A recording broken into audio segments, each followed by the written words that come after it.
all.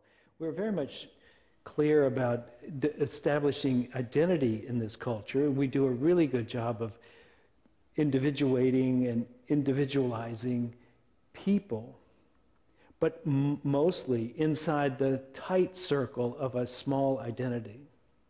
That I am a, well, my mother helped me with that. She said, her favorite phrase was, tell them who you damn are. And that we don't live our lives for everybody out there. We live our lives for this group, or for the family, or for us.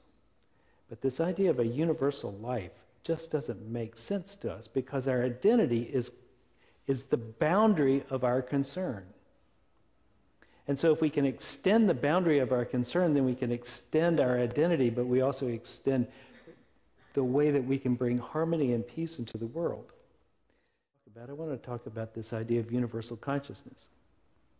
Because universal consciousness allows us to understand things and to act in ways that we could be a benefit for the rest of the world and not just for our little circle that we're in.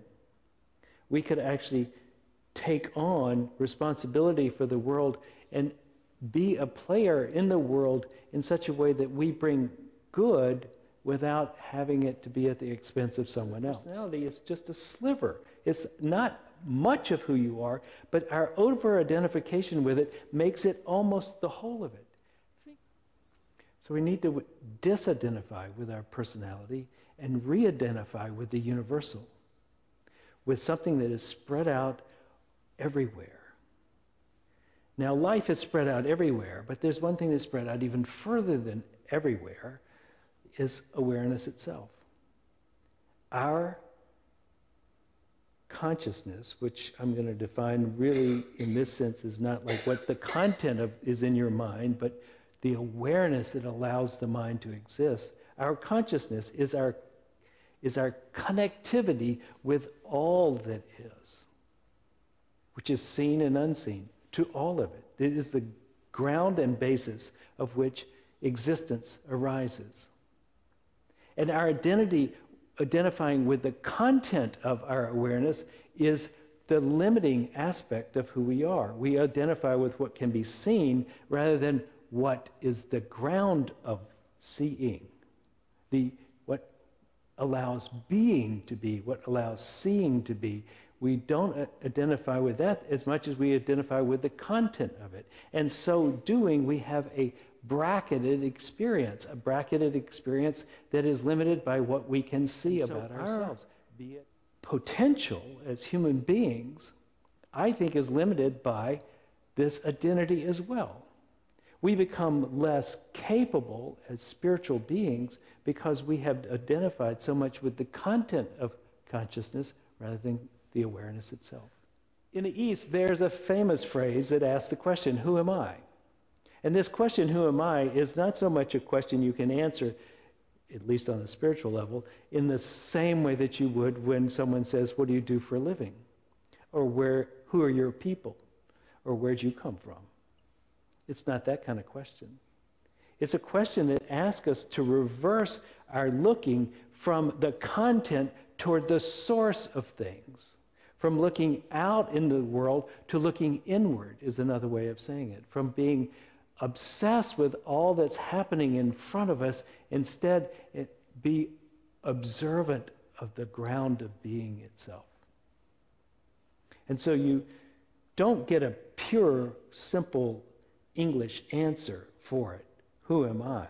You don't get an answer that says, I'm Bob. That's not it. If you get to Bob, then keep looking, because behind Bob is all this other stuff. So just keep looking. And the penetration through the layers is part of the process of getting back to who you really are, which is that you, at the base of who you are, is the awareness itself. And part of the reason we don't notice it is that it's always been here. And since it doesn't change, it doesn't catch our attention. But if we could identify with this, I think we would be better citizens in the world. We would have the potential to have a state of equanimity and peace no matter what's happening. We would be able to look and experience without being completely compelled by what we see in front of us. And so this realm of likes and dislikes could just be that sits within this sea of awareness. So when you want to know who you are, try not to think it too much, try to feel it in your heart. So the question is, right, is felt, not so much talked. So who am I? And then you look and you ask your heart this question. You don't ask your brain this question, because the brain probably can't go very far with it and just gets irritated. You're reversing the trend of your mind anyway, so you can't expect it to happen zap. It may happen, you may wake up in a flash, but it can also be just a process of disidentification with the external and re-identification with the awareness which is the basis of who you are anyway, but we don't tend to see it because it doesn't move and it doesn't change. This oneness that you are. And your identity gradually could shift from being only outward focused to a more deeply felt knowing of your true self as the one. And the one is many.